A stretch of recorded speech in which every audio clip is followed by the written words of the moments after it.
দীর্ঘ প্রতীক্ষার পর দেড় যুগ দেড় মাস দেশবাসী কোনো ভোট দিতে পারে নাই, আমিও পারি নাই। 2014 সাল, 18 সাল, 24 সাল জেলেই ছিলাম, ভোট দেওয়ার সুযোগ হয় নাই। এই তিনটা ভোট হারানোর পরে আজকে আলহামদুলিল্লাহ আল্লাহ তাআলা আমাদেরকে ভোট দেওয়ার সুযোগ দিয়েছেন।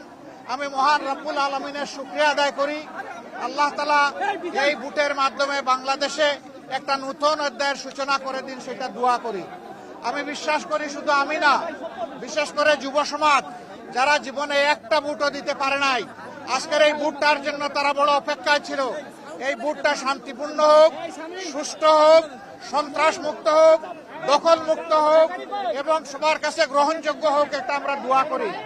এই ভোটের মাধ্যমে আগামীতে এমন সরকার গঠিত হোক, যেই সরকার কোনো ব্যক্তি, পরিবার, দলের হবে না, বরঞ্চ যে সরকার হবে 18 কোটি মানুষের, জনগণের সরকার। আমরা সেই সরকার গঠনের ব্যাপারে আশাবাদী। আপনারা আমাদের জন্য দোয়া করবেন। আজকে এই ভোট দিয়ে আমরা এখান থেকে শুরু করলাম, পরবর্তী পর্যায়ে অন্যান্য কেন্দ্রেও যাব, একটু দেখব। আমি আপনাদের সকলের সহযোগিতা চাই। দেশ আমাদের সকলের, এই দেশটা গড়তে হবে সকলে মিলে, হাতে হাত মিলিয়ে।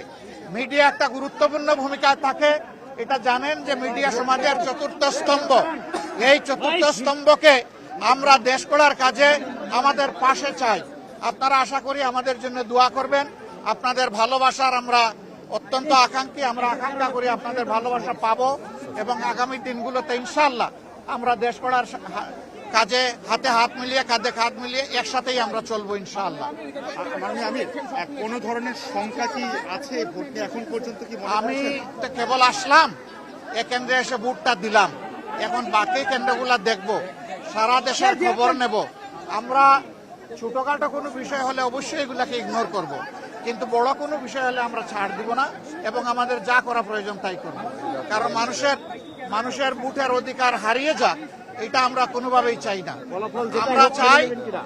আমরা চাই সুষ্ঠু ভোটের মাধ্যমে রেজাল্ট যেটা হবে, সেইটা ভোট যখন সুষ্ঠু হবে, নিরপেক্ষ হবে, সেই রেজাল্ট আমরাও মানবো, অন্যদেরকে মানতে হবে। এটাই গণতন্ত্রের সৌন্দর্য। আমরা এটা চাই, আপনারা দোয়া করবেন।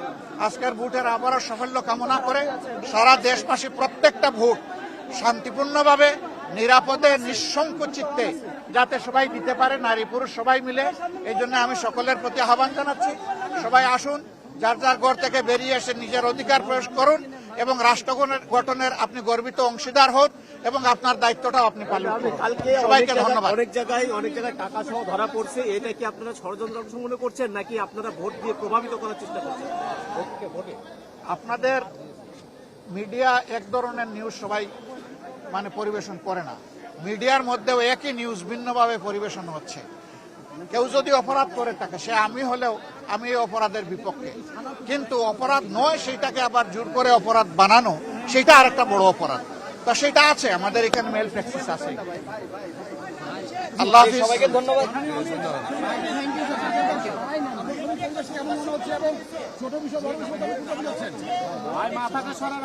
ও করতে থাকুক, বিএনপিও করতে আছে, আমরাও করছি, দেখা যাক শেষ পর্যন্ত কোথায় গিয়ে দাঁড়ায়।